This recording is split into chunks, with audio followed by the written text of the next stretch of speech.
Dr. Jill Stein DM'd all of us, all of the members, this Very good story. I don't think we've ever done a segment on when Dr. Jill Stein became Dr. Cornel West's campaign manager, but evidently she is. I don't know if there was a real announcement in the article. It says she is, or acting until they find somebody else, I guess. I don't know. Yeah, I was actually kind of surprised by that, but I'm okay. I thought really Chris Hedges would become the campaign manager. I would assume I'm sure he would helping. be. Yeah, he has to be on some sort of advisory board, because if there's one person who knows how to maneuver around the landmines, that is corporate media. I mean, Chris Hedges has been through them all, especially with his work as a campaign writer for Ralph Nader. But, you know, I don't mind it. I mean, so long as Cornel West surrounds himself with people who are ready to fight, then I'm very interested in seeing in where this Green Party will go. I think what's happening, the way they're phrasing it, the reason they're making it seem like it's temporary or something, or acting, is because she's here to help him through the Green Party nomination, and maybe another campaign manager is going to take over once he secures the nomination, because she won the nomination handily. You get what I'm saying? So maybe she's here to navigate this part of the process. Yeah, and that's why they're referring to it that way. And also probably maybe undo the damages of Howie Hawkins, and that needs to go. Yeah. Again, the less said about him, the better. Yes. So let me read this. Dr. Jill Stein says, breaking: Cornel West campaign completes green transition, gathers steam for a people power political rebellion. And let me toss up this press pass. I have the link here. I'll just drop it here. And a press release. I said press pass. Press release. And this is at CornelWest24.org. CornelWest24.org. Press release: Dr. Cornel West campaign gathers steam for a people-powered political rebellion. And let me blow this up some more, because the typing is actually pretty small. Dr. Cornel West campaign completes the transition to the Green Party, gathering steam for people-powered political rebellion. Dr. Cornel West announced today that his campaign has completed the transition to the Green Party, with the goal of giving working people, the poor, and struggling Americans across the 50 states a real choice that's of, by, and for the people in the 2024 election. The campaign has switched its FCC filing to the Green Party, and its infrastructure has been turned over to veterans of the Green Party campaign. Now, to the point that I was just making, including former Green Party presidential candidate Dr. Jill Stein, who is the acting campaign manager. The West campaign plans to leverage the ballot access experience of the Stein Baraka ticket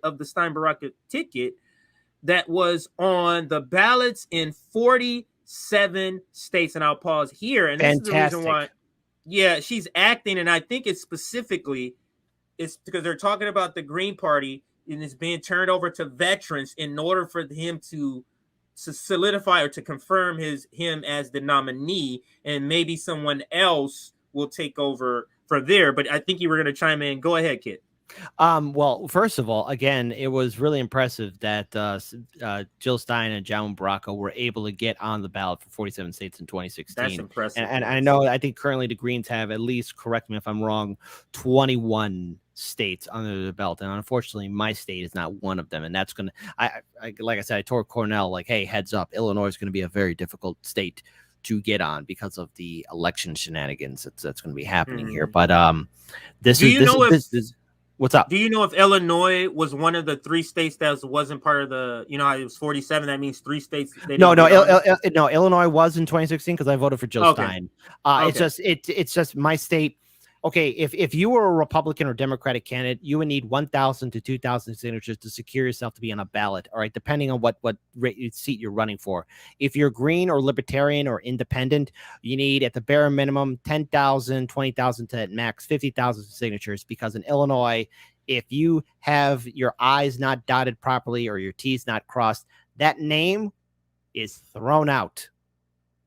So you got to overwhelm the Illinois courts, the Illinois system, with a lot of names. So they're like, okay, I guess you made it on the ballot. That's what you have to do, because that's how corrupt my state is. And your state is, or your city, I shouldn't say state, but your city is the one where they had, like, what's his name? Blagojevich? Was that No, one no, of the yeah, mayor's names? no. That's Rob Blagojevich was one of our governors, and Illinois. Governors. Oh, it was the Yeah, governor then. It was the yeah, governor. Okay. I was yeah. thinking of the mayor. So, wow. And he's out of jail by now, right? No, he's already been out of jail. He's already been out of jail, and let's just say Illinois has a track record of a majority of our governors doing time in jail. That's what I was going to get into. Yeah. I couldn't remember if it was Chicago mayors or if it was the governor, but it's governors. It's a pattern governors. Of going to prison. Is a pattern. All our governors do time. All our governors do time. All right, let's read a little bit more of this press release. The campaign seeks to unite social movements, independents, labor groups, and non-corporate political parties that are free, and listen to that, non-corporate political parties that are free from the stranglehold of billionaires, bankers, and party bosses.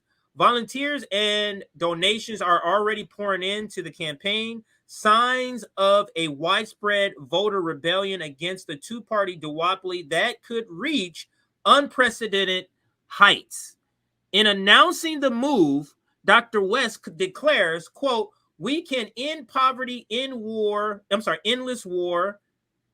We can end poverty, endless war, cop city, mass incarceration, and ecological collapse, and provide housing, healthcare, reproductive rights, reparations, education, and thriving wages for all.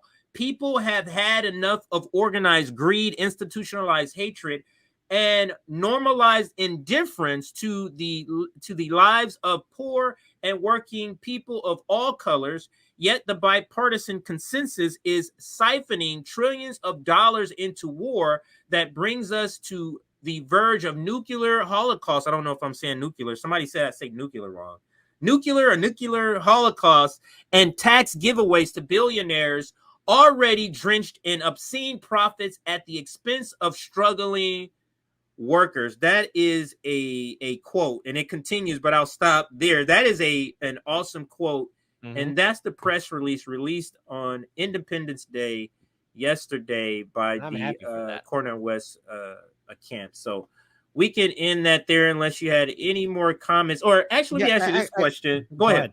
No, go ahead. No, go ahead. And then let me ask you this question. What, because it mentions it could reach unprecedented heights. What sort of ceilings? Because we like to be honest with people. Mm-hmm. About we have to be honest with workers and what to expect from this campaign. What is the height of what you think this campaign right now? It could change. Your opinion could be changed once you see things going more. You'd be like, wow, no, now I think it could do this. Like right now, the way you see it and the direction it's going, who's attached to it. What is your general sort of feeling of the height that this could reach?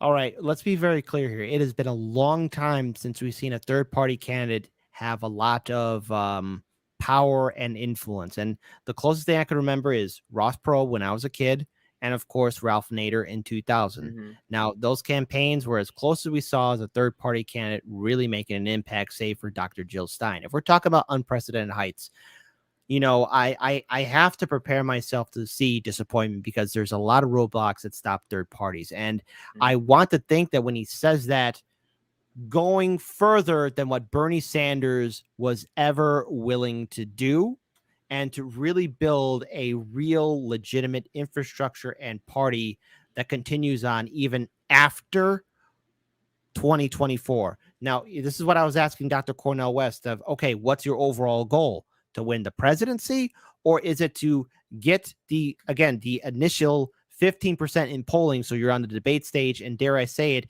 getting the coveted 5 to 10% in general election votes so that the Green Party can be officially recognized as a federal party? Because I think that's for me,